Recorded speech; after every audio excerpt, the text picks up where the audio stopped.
From the moment he entered the movies, Charles Chaplin knew that he needed a total creative autonomy in order to make the kind of comedy of which he alone was capable. This autonomy he finally achieved in 1918 when he built his own studio. Hollywood was then still rural, and the studio rose up among the orange groves in the grounds of an old mansion. Disguised on the outside as an old English village street, the interior of the studio was, for those times, state-of-the-art. Chaplin celebrated his move by making an amusing little documentary, How to Make Movies, which showed the facilities and personnel of the studio and his own daily routine. In fact, the film was never assembled or released, and this precious view of early Hollywood was not seen until 1959, when Chaplin included some shots in his compilation, The Chaplin Review. The films that Chaplin made in his own studio were a marked advance on any comedies made in Hollywood before. His films were generally longer and much more sophisticated in staging and construction. The first was A Dog's Life. Chaplin found an excellent co-star in the person of a charming mongrel dog whose battle for survival with the other dogs of the quarter is satirically compared with Charlie the Tramp's own struggle for a place in society. Much of the action is centred on a low saloon where the heroine, played by Edna Purviance, works as a much-abused singer and hostess. Charlie's adventures with his canine friend and his confrontations with a pair of thieves provide some fine comedy business, but at the same time there is a background of realism in the depiction of the rough saloon and its denizens.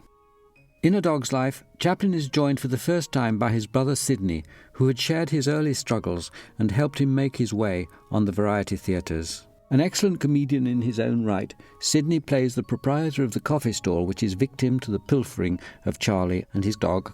An odd feature of A Dog's Life is that Chaplin has abandoned his usual cane, presumably because he needed his hand free to hold the dog's leash.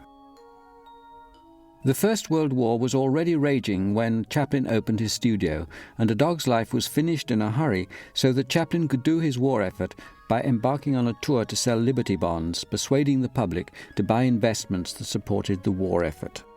His friends were nervous of his next project, a comedy about the war which was to become Shoulder Arms. Even Chaplin himself had momentary doubts about making comedy out of such a catastrophic event in human history.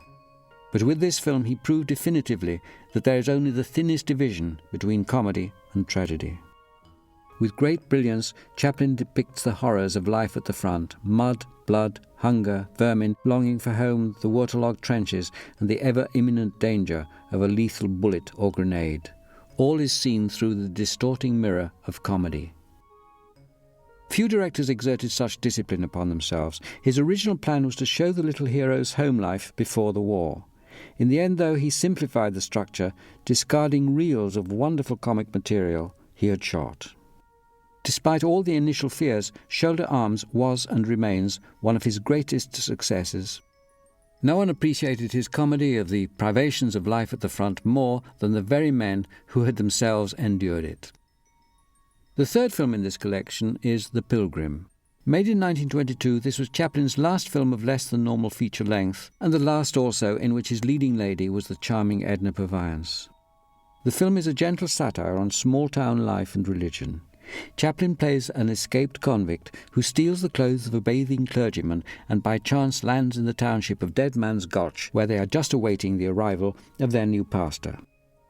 The ex-convict fulfills his new role in a somewhat unconventional way, and as a result seems to experience a sort of reformation, naturally in part effected by love of the beautiful Edna. When the film first came out, it suffered a good deal from censorship in some more puritanical states and cities of the United States. Today we have no such problems with this charming comedy and its sharp but good-hearted fun at the expense of the small hypocrisies of life. These then are the three films which, slightly re-edited, Chaplin chose to put together as The Chaplin Review, and for which he composed new musical scores and, for The Pilgrim, even a theme song, Bound for Texas.